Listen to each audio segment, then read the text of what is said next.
Hey y'all, I'm Kenny Trent and I'm from South Carolina.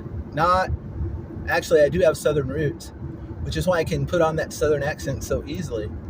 But overall I have a positive view of the South. And overall I actually have a positive view of the Murdaugh family, or at least Alec Murdaugh.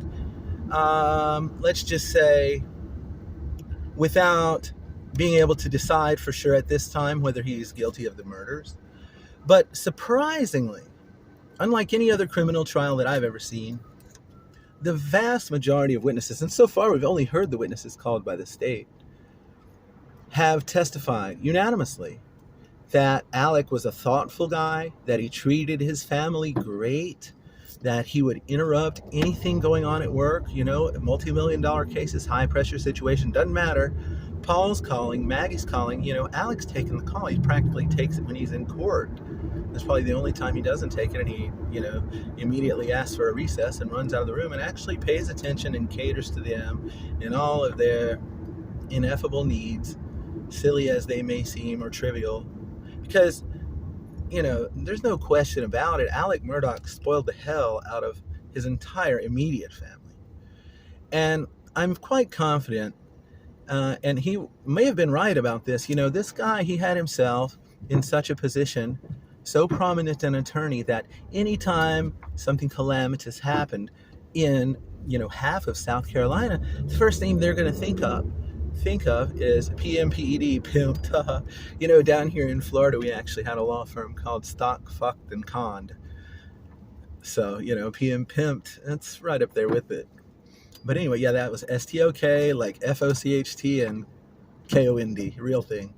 In any event, can you imagine, this is a murder trial where a husband is accused of killing his wife, where there's not the slightest evidence of any infidelity. How often does that happen in the natural universe? So there was something pretty nice. I mean, talk about spoiled. He's such a yes man, he could never say no to anyone. And that was like his great gift, because he was considered a very benevolent and generous person. But it was also his great flaw, or his fundamental failing, because when it came time, he was going to have to give Maggie some really, really bad news about how he had been stealing money the whole time and probably was going to be disbarred and might even be going to jail, and they were going to lose everything. Alec Murdaugh, up until the boat case, and probably for the unfortunate passing, the manslaughter of the involuntary manslaughter of the poor Ms. Beach, the Beach Princess. The fact of the matter is, Alec was going to, in his mind, pay back all the people whose money he had taken. He just saw it as taking loans to himself, because he had placed himself, or gotten lucky to be, in such a position that he's the go-to guy for all major personal injury cases in at least half the state of South Carolina. Listen, shit happens in the world, y'all. And whenever a tire blows up, or a drive shaft falls out of a Mack truck on I-95, and the little family's going to church and two of their kids end up quadriplegic, first people they're going to call is Alec, all right, or his firm, probably Alec, his first man they're going to call. He doesn't even need billboards. So, in his mind, it's like Masters of the Universe, a very nice novel by the other Tom Wolfe. The thing is, he thought he's going to be making so much money, and he was making incredible amounts of money, that he could easily put the money back where it needed to be put. He had this whole bank practically eating out of his hand, Palmetto State Bank and Russell Laffitte. So what happened was, Paul, the runts came home to roost, because Paul was the disfavored one. Everybody else in the family's over 6 feet. His mom's taller than him, even though he's a grown man, and the men in his family are over 6 feet.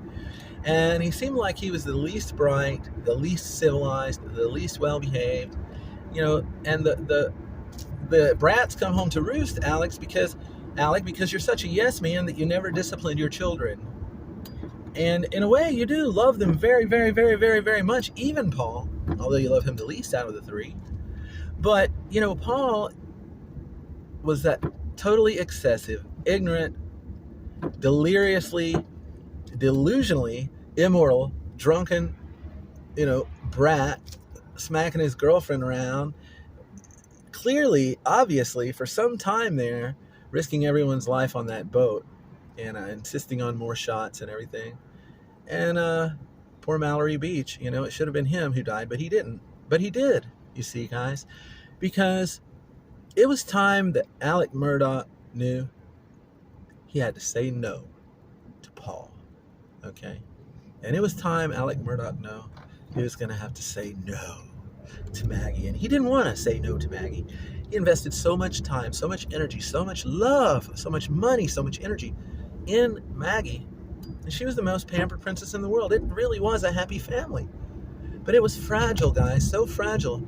And when you have uncontrollable elements in the family due to your complete lack of discipline of your children as they're growing up, and they become adolescent, drunken, youths, well, guys, it's not that surprising what Paul did. This is what happens when they call it, what was it? Oh, plutocromania or something like. When a kid is too privileged, then he just doesn't have any sense of accountability. So in any event, actually, I'd have to say, based on what I've heard at this murder trial from the prosecution witnesses, Alec Murdaugh was probably the most loving and attentive family man I've ever heard of in my life. And yet, the odds are, in my opinion, it's about a 75% probability that Alec did kill Paul and Maggie on June 7th, 2021. And it's a fascinating situation. But overall, I would say that Alec is one of the least malicious murderers that we've ever seen. Thank you.